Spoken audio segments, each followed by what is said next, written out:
안녕하세요 여러분, 성공합시다. 오늘은 우리가 본문을 통해서 하나님께서 하나님의 자녀들을 어떻게 양육하시는지 그 양육 방법을 배울 수 있는데요. 이 원리를 알고 나면 우리 인생이 굉장히 편해져요. 그리고 자녀를 양육할 때도 도움이 되죠. 자, 한번 들어가서 확인하도록 할게요. 5절, 또 아들들에게 권하는 것 같이 너희에게 권면하신 말씀도 잊었도다. 일러스되 내 아들아, 주의 징계하심을 경히 여기지 말며 그에게 꾸지람을 받을 때 낙심하지 말라. 주께서 그 사랑하시는 자를 징계하시고 그가 받아들이시는 아들마다 채찍질 하심이라. 자, 호칭이 이제 아들로 변하죠. 앞에서는 운동선수를 비유하면서 운동선수의 훈련에 대해서 말했다면 이제는 부모의 양육으로 이미지가 전환되어요. 그리고 잠언서를 인용해서 지금 그들이 받고 있는 고난의 의미를 알려주고 있죠. 자, 1세기 성도들은요, 우리가 상상을 초월할 정도의 고난을 받았어요. 크리스찬이라는 이유로 원형 경기장에서 사자의 밥이 되기도 했고요. 황제만이 주님이십니다를 고백하지 않아서 경제활동을 아예 못하기도 했어요. 그래서 핍박을 견디다 못해서 굴을 파고 살았고, 그래도 먹고는 살아야 되니까 저녁에 짐승 가죽을 쓰고 나오기도 했죠. 톱에 켬을 받기도 하고 정말 상상하지 못하는 그런 고난 속에 있었어요. 이게 1년도 아니고 수십 년의 시간이 지나면서 그들에게는 질문이 생겼을 거예요. 진짜 하나님이 계시다면 왜 하나님의 자녀에게 이런 큰 고통을 주시는가? 이해가 안 되었겠죠. 그런 그들에게 이 고난의 의미는 아버지가 그들의 자녀들을 양육하는 방식이라고 말하며 힘을 내라고 격려하고 있어요. 자, 인용되고 있는 잠언서를 조금 더 살펴보면 주님의 징계를 가볍게 여기지 말고 그에게 꾸지람을 받을 때 낙심하지 말라고 했어요. 자, 여기서 징계라고 번역된 단어는요, 헬라어로 자녀를 양육하다는 의미예요. 그러니까 적용해서 말하자면 내 아들아, 하나님의 양육법을 가볍게 여기지도 말고 그것 때문에 낙심하지도 말라고 하는 의미죠. 왜냐하면 양육은 부모와 자식 사이에 자녀를 잘 성장하게 하기 위해서 꼭 필요한 부분이기 때문이에요. 즉, 이 잠언서의 인용은요, 1세기 성도들이 또 지금 이 글을 읽고 있는 우리들에게 우리가 택함 받은 하나님의 자녀인 것을 강조하고 있는 거예요. 그 자녀에게 양육하는 방법이 고난이라는 거죠. 앞에서 계속 반복해서 얘기했잖아요. 영원한 하늘의 영광에 들어가기 위해서는 고난을 받아야 한다고요. 11장에 열거되었던 믿음의 영웅들이 다 같은 패턴을 가지고 있었고, 예수님도 십자가의 고난을 통해서 우리를 구원으로 이끄셨어요. 그렇듯이 주님은 사랑하는 자녀들을 징계하시고, 그러니까 가르치시고 양육하시고 택한 아들마다 채찍질을 한대요. 바르게 갈 수 있도록 훈육하신다는 뜻이죠.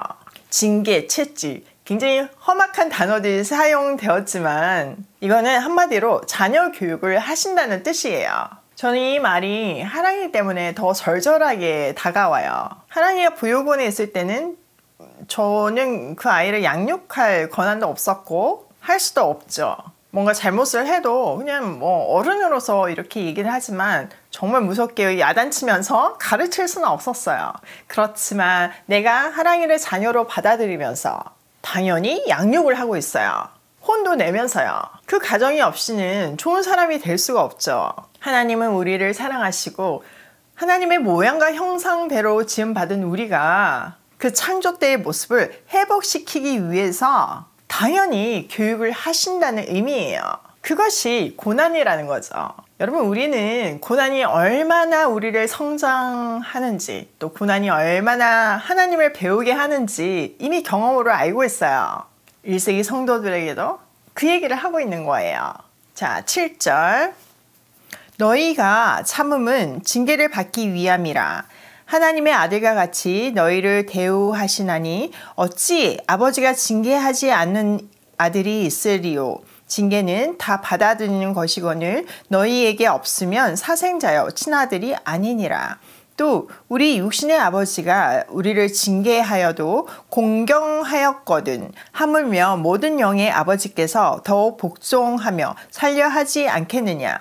그들은 잠시 자기 뜻대로 우리를 징계하였거니와 오직 하나님은 우리의 이익을 위하여 그의 거룩하심에 참여하게 하시느니라. 무릇 징계가 당신은 즐거워 보이지 않고 슬퍼 보이나 후에 그로 말미암아 연단받은 자들은 의와 평강의 열매를 맺느니라. 자, 예수님도 징계를 받았죠. 십자가의 고난을 받았잖아요. 그 고난을 통해서 우리를 구원하셨죠. 그 예수님을 대했던 그 방법 그대로 우리에게도 하신다는 뜻이에요. 그러니까 하나님의 양육 방법, 징계의 고난을 참아내래요. 하나님께서 우리를 자녀 삼으셨고 예수님과 동등하게 생각하시기 때문에 동일한 십자가의 길을 걷게 하시며 훈계하신다는 뜻이죠. 우리도 남의 자녀는 훈계하지 않잖아요. 아니라고 제재? 이 정도는 하지만 한계가 분명히 있어요. 또 하나는요, 육신의 부모님은 연약함 때문에 교육함이 부족해요. 한계도 분명히 있고요. 그러나 하나님은 완전하시고 온전하신 분이죠. 그러니 그분의 양육 또한 완벽해요. 그 가르침의 목표는 거룩이에요. 거룩은 나뉘지 않는 마음이죠. 하나님께 온전히 집중하는 것이 거룩이에요. 고난은 이 거룩함에 이르게 하는 훈련이에요. 그리고 이 훈련의 끝에서 우리는 의와 평강의 열매를 맺게 되죠.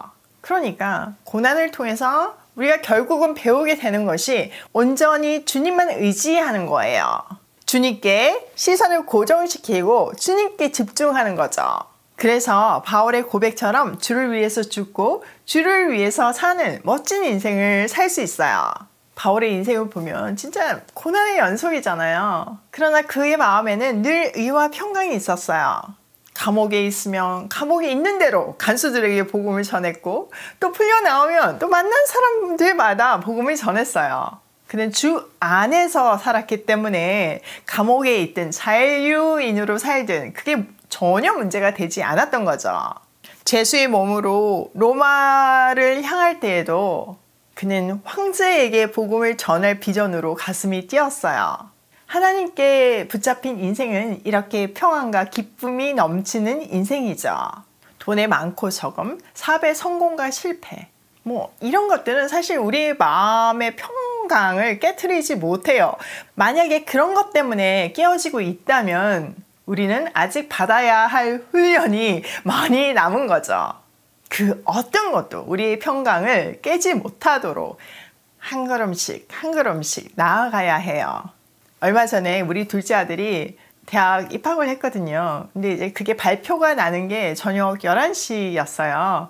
근데 제가 한 9시 반쯤 우리 아이와 이제 통화를 하면서 마음이 어떠냐 그랬더니 자기는 그 학교가 제일 가고 싶은 학교이기는 하지만 하나님의 뜻이 아니면 괜찮다는 거예요. 그래서 떨어져도 괜찮고 붙어도 괜찮고 하나님의 뜻을 확인하는 시간이라고 이렇게 고백해서 제가 진짜 감격했거든요.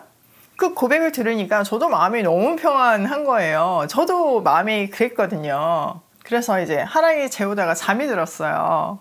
한 11시 반쯤 발표가 나가지고 우리 아들이 저한테 전화를 했는데 자고 있었던 거죠. 전화기는 무음으로 되어 있으니까 울리지도 않았고요.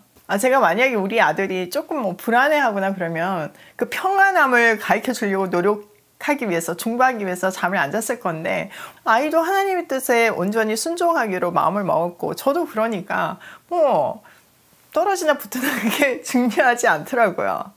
그렇게 잠을 잘 수 있는 평안함이 얼마나 감사인지 그 다음날 다시 한번 깨달았어요. 자, 12절. 그러므로 피곤한 손과 연약한 무릎을 일으켜 세우고 너희 발을 위하여 곧은 길을 만들어 저는 다리로 하여금 어그러지지 않고 고침을 받게 하라. 이것은 이사야 35장 3절에서 4절 말씀을 배경에 두고 한 말이에요. 그 당시 배경이 역사상 가장 극악무도했던 아수르가 북방 이스라엘을 먹고 이제 남방 유다로 내려오려고 하고 있는 상태였거든요. 그러니까 모든 사람들이 두려움에 떨고 있었어요. 상상이 가시죠? 여기 이 내용처럼 힘이 쭉 빠지고 온몸이 막 떨리고 아무 의욕도 없는 그냥 절망 가운데 있는 용기를 잃은 상태였죠. 지금 1세기 성도들도 똑같은 상태라는 뜻이에요. 그 상태에서 벗어나서 힘을 내라는 거죠. 자, 14절. 모든 사람과 더불어 화평함과 거룩함을 따르라. 이것이 없이는 아무도 주를 보지 못하리라. 너희는 하나님 은혜에 이르지 못하는 자가 없도록 하고 또 쓴뿌리가 나서 괴롭게 하여 많은 사람이 이로 말미암아 더럽게 되지 않게 하며 음행하는 자와 혹 한 그릇 음식을 위하여 장자의 명분을 판 에서와 같이 망령된 자가 없도록 살피라. 너희가 아는 바와 같이 그가 후에 축복을 이어받으려고 눈물을 흘리며 구하되 버림바가 되어 회개할 기회를 얻지 못하였느니라. 모든 사람과 더불어서 화평하고 공동체 전체가 서로를 격려하면서 구원의 완성에 이르라고 격려하고 있어요.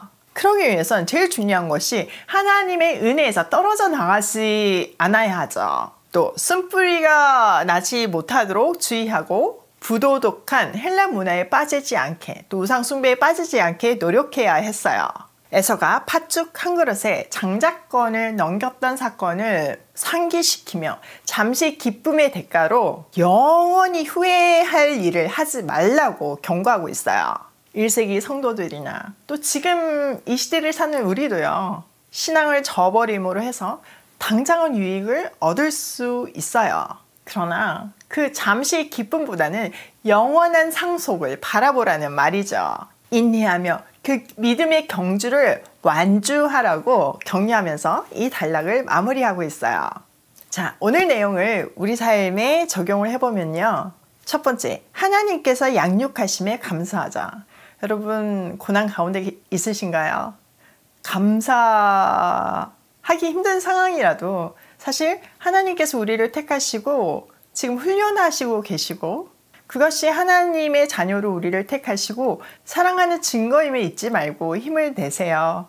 저도 제 인생에서 그 혹독한 강야의 시간이 제일 감사하고 또 그 시간이 반드시 필요했음을 요즘 더욱 느끼고 있어요. 두 번째, 연단으로 의와 평강의 열매를 맺자. 우리가 하나님의 양육을 잘 받으면요. 상황 때문에 마음이 흔들리는 것이 아니라 언제나 변하지 않는 의와 평강의 열매를 맺을 수 있어요. 진짜 멋진 일이지 않나요? 함께 응원하면서 가도록 해요.